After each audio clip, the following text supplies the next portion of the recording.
ৰাস্তাখনৰ অৱস্থা চাওক, মহাৰাজ পৃথু নামেৰে নামকৰণ, দীঘলী পুখুৰীৰ পৰা নুনমাটি সংযোগী এটা ফ্লাইঅভাৰ, যোনটো উদ্ঘাটন কৰা এতিয়ালৈকে চাগে 10 দিন এতিয়ালৈকে হোৱাই নাই।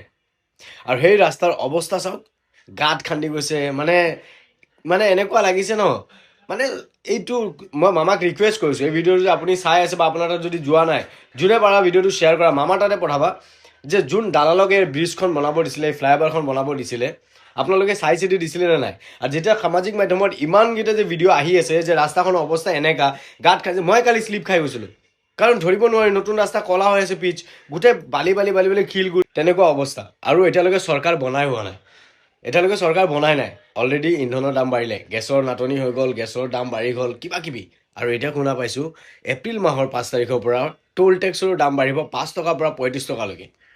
ভাবক, চৰকাৰ বনাৰ প্ৰথমতে যদি ইমান যোনটো মূল্য বৃদ্ধি, আমি ভাবোঁ যে মূল্য বৃদ্ধি বেছি হৈ আছে, সেইটো কমাব লাগে, নাই, মূল্য বৃদ্ধি হৈয়ে গৈ আছে। চৰকাৰে জুবিনৰ কাৰণে কি কৰিলে সেইটো ক'ব পাৰিব, যে জুবিনৰ আমি ছিংগাপুৰৰ পৰা আনিলোঁ, সন্তুষ্টিক্ৰিয়া কৰালোঁ, আৰু চাৰ্জশ্বিটখন দিলোঁ, তাৰপিছত আৰু কি আমি কৰিলে? যদি জুবিনক আপোনালোকে ন্যায় দিব কৈছিলে নোৱাৰো, জুবিনক আমাক ন্যায় আপোনালোকে নিদিয়ালৈকে কিয় ভোট আপোনালোকে আমাক কিয় ভোট দিব? জুবিনক যদি ন্যায় দিয়াব নোৱাৰোঁ, 100% গেৰেণ্টি দিয়ামে, দিলে। আজি যেতিয়া মানুহে আপোনাক ক'লে যে জাষ্টিছ ফৰ জুবিন গাৰ্গ, জুবিন দাৰ ন্যায়টো কেতিয়া পাম মামা, আপুনি ক'লে আমি কেনেকৈ ন্যায় দিম, আমিতো ন্যায় দিব নোৱাৰোঁ, ন্যায়টো ন্যায়ালয়ে দিব, ৰাইট।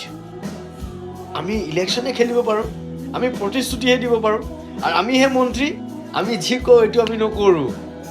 আপুনি এইটো পইণ্টত মোক ভুল নধৰিব। তাকো আজি আপুনি আমি কৈছিলে অনুমোদন লৈছো যে এজনে জুবিনক মাৰিছে ন্যায় আন দিয়াই কেইজনে এৰিম, সহযোগিতা 100% মই দিয়ামে, বিজেপি চৰকাৰে দিয়াব। আৰু সেই বিজেপি চৰকাৰৰে মন্ত্ৰী আপুনি, মুখ্যমন্ত্ৰী, আৰু আপুনি কি ক'লে? জুবিনক ন্যায় আমি নিদিওঁ নহয়, ন্যায়ালয়ে দিয়াব। আৰু ন্যায়ালয়ে কিন্তু ইলেকশ্যন নেখেলে। এতিয়া মোৰ বাপেকে ন্যায়ালয়ে ইলেকশ্যনো নেখেলে, এতিয়া কাক ধৰিব যায়? মামা, আপোনাতকৈ বয়সত বহুত সৰু হ'ব পাৰোঁ, বাট এটা কথা কৈ থওঁ, মনত ৰাখিব, আপুনি মুখ্যমন্ত্ৰী হয়, বেলেগটো কি ক'ম সেইটো কম নেকি? সেইটো মন্ত্ৰী হ'ব নিবিচাৰিব, আপুনি মুখ্যমন্ত্ৰী হয়। So' you have that responsibility, I think, হয় ন?